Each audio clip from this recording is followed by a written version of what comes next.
तुम्हारे अकॉर्डिंग सबसे बड़ी कर्ज क्या है? For me it's attachment. It breaks you, it makes you suffer. वो तुम्हें अंदर से तोड़ देती है, बट फिर भी तुम उन सारी अटैचमेंट्स को छोड़ना ही नहीं चाहते, क्योंकि उन सारी अटैचमेंट्स को छोड़ने का ख्याल भी तकलीफ देता है। बट उन सारे अटैचमेंट्स को पकड़े रखना is also like clinging on to a sharp edge of a knife. तुम खुद भी एक्सप्लेन नहीं कर सकते इस फीलिंग को कि भाई तुम क्यों उन सारी फीलिंग्स को पकड़ के रखना चाहते हो। Why do you want to keep loving that person who is making your heart suffer? And इसी indescribable feeling को ये मूवी काफी बेहतरीन तरीके से डिस्क्राइब करती है। 5 सेंटीमीटर पर second. One of the most mature movie होने के बावजूद भी मैं ये देख करके हैरान था कि लोग कहते हैं कि ये बोरिंग है। उन्हें समझ में ही नहीं आती है कि जो प्रोटैगनिस्ट है वो जो भी डिसीजंस लेता है वो क्यों लेता है। सो जो भी ऐसी बातें मुझे मिली इस मूवी के बारे में, उन सब के बारे में हम लोग यहाँ पे डिस्कस करने वाले हैं और समझने की कोशिश करेंगे कि इस मूवी का एक्चुअल में मतलब क्या है। सबसे पहले मूवी में क्या होता है, दो इंट्रोवर्ट है, एक लड़का एक लड़की, दोनों ही अपने क्लास में फिट नहीं हो पाते हैं। दैट्स व्हाई दोनों प्रेफर करते हैं कि दोनों लाइब्रेरी में रहे, बुक्स के बीच में। और भाई अब जब तुम साथ में टाइम बिताते हो तो इट्स नेचुरल कि तुम लोग बहुत ज्यादा करीब आ जाओ, तो दोनों के बीच भी डिस्टेंस कम हो जाती है, दोनों काफी करीब आ जाते हैं। And they promise to see the cherry blossom next year together, but that next year never comes. जो लड़की है वो दूसरे शहर शिफ्ट हो जाती है, दोनों कनेक्टेड रहते हैं लेटर्स के थ्रू, और फिर काफी साल गुजरने के बाद दोनों डिसाइड करते हैं फाइनली एक बार मिलने का। लड़का ट्रेन में चढ़ता है, ट्रेन निकल चुकी है उस लड़की के शहर के लिए, बट द प्रॉब्लम इसकी ट्रेन बहुत ज्यादा डिले पे डिले होती रहती है। और इन सारी चीजों के बीच में हमारा प्रोटैगनिस्ट सोचता है कि क्या वो मेरा इंतजार कर रही होगी, और वो अंदर ही अंदर सोचता है कि प्लीज मेरा इंतजार मत करना, क्योंकि वो नहीं चाहता कि उसके इंतजार में वो वहां पे सफर करे। और जब घंटों बाद वो फाइनली पहुंचता है, वो देखता है कि वो लड़की इंतजार कर रही है उसका, इतने ठंड में इतने रात तक। दोनों के दोनों रात भर बातें करते हैं, अपनी सारी फीलिंग्स बताते हैं, क्या चल रहा है उनके लाइफ में।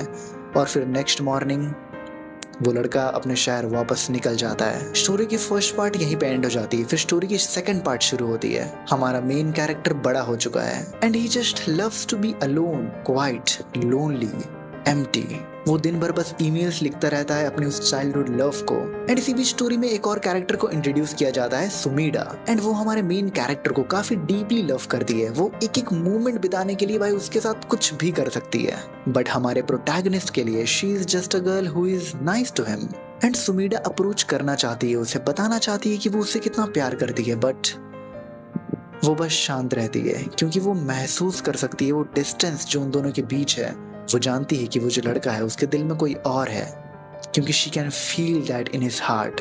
एंड इसीलिए वो डिसाइड करती है कि वो उसे कुछ नहीं बताएगी, जस्ट एज अ फ्रेंड वो उसके लाइफ में रहती है एंड एक दिन चले जाती है।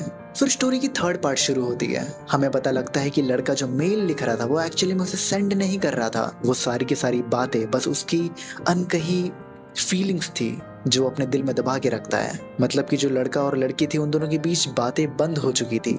हमें उसकी पर्सनल लाइफ दिखती है, उसके सारे के सारे स्ट्रगल्स, इमोशनल स्ट्रगल्स, कि वो फिगर आउट नहीं कर पा रहा है उसके फीलिंग्स को, उसे क्या करना चाहिए।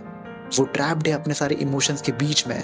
और फिर हमारी मूवी की फेमस रेलवे क्रॉसिंग वाली सीन आती है, जहां पर दोनों एक दूसरे को एक आखिरी बार देख सकते थे, बट ऐसा होता नहीं है। सो लोग क्या क्या कहते हैं इस मूवी के बारे में। सबसे पहला तो सुमीडा, लोगों को लगता है कि सुमीडा इज अ वेस्ट। वो कैरेक्टर इंट्रोड्यूस किया है क्यों किया, जब उसका कोई रोल नहीं था, उसने कोई चेंजेस नहीं किया हमारे मेन कैरेक्टर के लाइफ में, एंड खुद भी अपने प्यार का इजहार नहीं किया, तो भाई उसका मतलब स्टोरी में रहने का मतलब क्या बनता है। फिर सेकंड क्वेश्चन आती है कि उस लास्ट मीटिंग के बाद दोनों के बीच ऐसा क्या हुआ कि बातें बंद हो गई।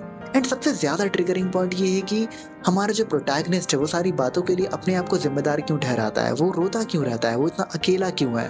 So let me start by asking a question. क्या तुम्हें कभी ऐसी फील आई है कि जो मेरे साथ हुआ वो नहीं होना चाहिए, काश थोड़ा वक्त और मिल जाता।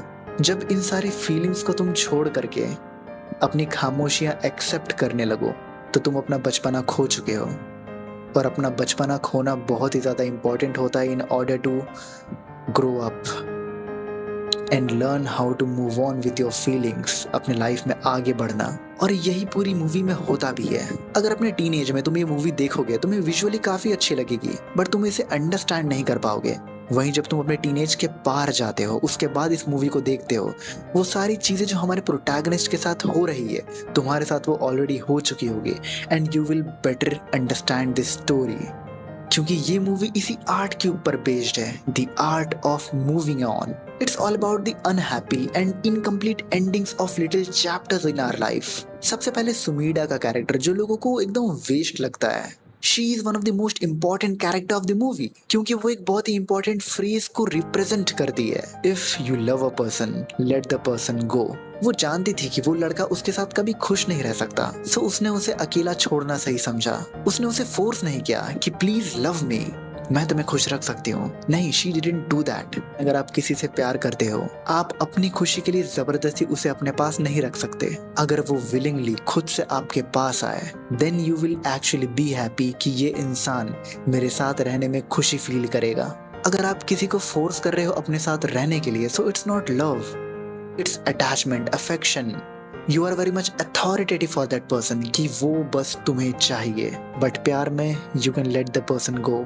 अगर वो तुम्हें चूज करता है इट्स गुड, एंड अगर नहीं करता इट्स ऑल्सो गुड। वो तुम बस उसे खुश देखना चाहते हो, चाहे वो कहीं भी रहे। So she wanted him just to be happy. And the second thing, ऐसा क्या हुआ उस मीटिंग के बाद कि दोनों के बीच फिर बातें बंद हो गई और लड़का इतना अकेला पड़ गया।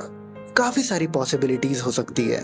Giving emphasis on this thing कि लड़की के बारे में ज्यादा कुछ बताया नहीं गया, उसके बाद स्टोरी पूरी की पूरी लड़के पे शिफ्ट हो गई थी। It is very much possible कि लड़की की तरफ से अटैचमेंट लूज होने लगी, but that boy kept loving the girl.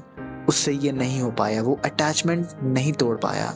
May be it's not true, कुछ और भी पॉसिबिलिटी हो सकती है, बट इन एनी सिनेरियो, कुछ भी बात हो, चाहे फैमिली प्रेशर हो या एनीथिंग, द रियलिटी इज कि लड़की मूव ऑन कर चुकी थी, बट लड़का अपनी फीलिंग्स को होल्ड ऑन करते गया, एंड वो कभी भी मूव ऑन नहीं कर पाया।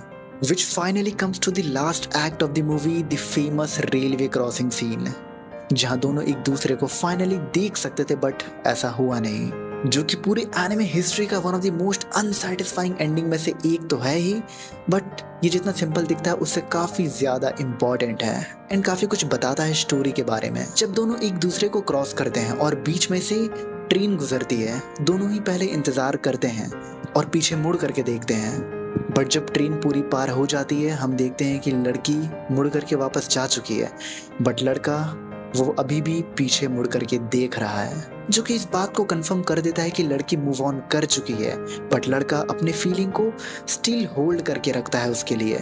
एंड फिर आफ्टर अ फ्यू सेकेंड्स वो मुड़ता है और वापस आगे बढ़ने लगता है, विच सिग्निफाइज कि वो अपने लाइफ में फाइनली आगे बढ़ रहा है, वो मूव ऑन कर चुका है।